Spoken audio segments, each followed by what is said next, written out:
In this video, I'm going to go over two story problem trig applications. And what makes these different from the videos I've done before is I'm not giving you a triangle at the beginning of the problem. It's up to you to draw the triangle based on information in this little paragraph here. So there's going to be a little bit of reading involved. And this problem that I'm starting off with here is find the missing side. Okay, I'm looking for, what do we have here? Blah, blah, blah. Okay, I'm looking for the length of ladders required to scale a castle wall. So I'm going to need to give it some information about an angle, maybe the height of the castle wall, and that'll tell me the length of ladders using some trigonometry.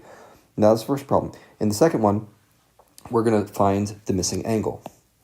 Okay, in this one, as you can look at the problem while I'm writing this, it's talking about finding the elevation of the sun, the angle of elevation. So this is find the missing angle. And the techniques that we're going to use here are similar, with a little bit of a twist in each one.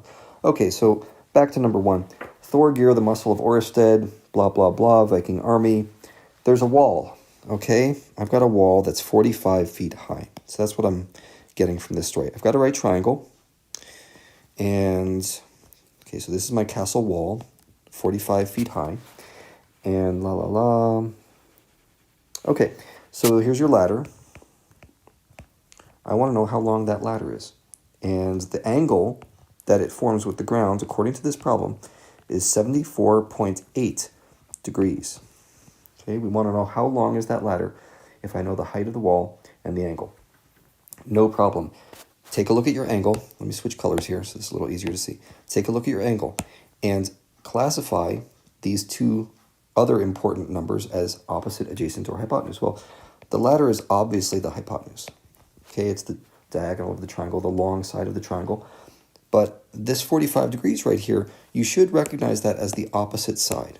Okay, it's the one farthest away from the angle. So what trig function talks about opposite and hypotenuse? I hope you're thinking sine. So sine of theta equals opposite over hypotenuse. And we plug in the values we know. This becomes sine of 74.8. Remember, I'm in degrees here. Equals 45 divided by, well, something. Let's call this h, the hypotenuse. So now I just rearrange my equation a little bit. I'm going to bring it down here. H equals 45 divided by the sine of 74.8. If I lost you in that step, what I'm doing is I'm multiplying each side by h, and I'm dividing each side by sine of 74.8. When you divide by a trig function, you have to take the sine and the angle together. You're dividing by the whole thing. All right? So now we just plug it into a calculator because I have no idea what that trig function is. So 45 divided by the sine of 74.8. And I get this. I get h equals 46.631327, blah, blah, blah, blah, blah. Okay, that's how many feet long the letter has to be. Now, what does the problem say? It wants it in one decimal place. No problem. You could put in this whole long decimal if you want. It's very accurate. Or you could round it. But if you're going to round it, don't round it more than what I just did right here. 46.6. Okay, that should do it. Next one, we got a really tall tower, and I'm going to figure out how tall I know how tall the tower is. I'm going to use the information about how tall the tower is and how long the shadow it casts is to figure out the angle of the sun. Well, if this doesn't make sense to you at first, think about it and draw yourself a picture. So I've got a really tall tower here, and it casts a shadow like this. Okay, there's my shadow. And the length of the shadow looks like 525 meters. This is a right triangle. And the height of the tower is 553 meters. You can see I'm not drawing this to scale. I don't care, right? As long as I'm putting the height vertically and the shadow horizontally, I should be good. What I'm curious about is the angle of elevation.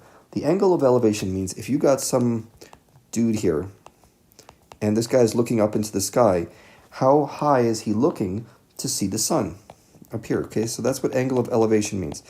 As long as I'm on this point, I want to mention something else. Sometimes you will have a problem that talks about angle of depression. Okay, angle of depression is simply this right here.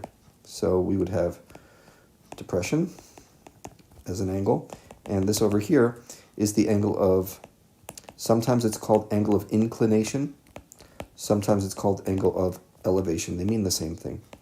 And what you can see is whether you're talking about angle of inclination, elevation, or depression, they're all equal to each other because these are opposite angles. Okay, but that's how you would imagine them on a diagram. So back to our problem. What you do is you label your sides. Okay, I'm going to do this again where I label them as opposite, and this one down here is adjacent.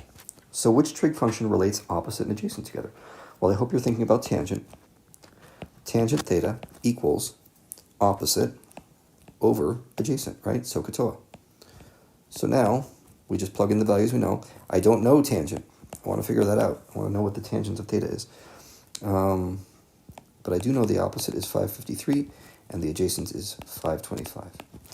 And I said I wanted to know tangent theta, but really what I want to know is theta, the angle itself. I don't care so much what tangent theta is. So to solve that, I'm going to do theta equals the inverse tangent. Remember, inverse tangents are the way you undo tangent. Okay, you can think of moving tangent to the other side, whatever helps you remember that. It's the inverse tangent of 525. In other words, what angle, if I took the tangent of it, would give me that 553 over 525 fraction. So I'm going to plug this into my calculator. I do inverse tangent. Inside the parentheses, I'm just saying 553 divided by 525. Close the parentheses, and I get this.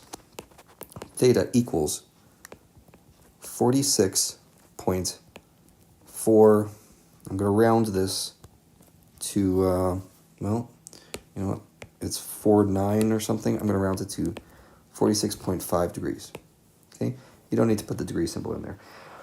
That's how you go through it. And it should make sense. If you do a sanity check here, and you think, well, 46 degrees, that's almost a perfect diagonal of 45 degrees, and you can see these sides are almost equal to each other. So that makes sense.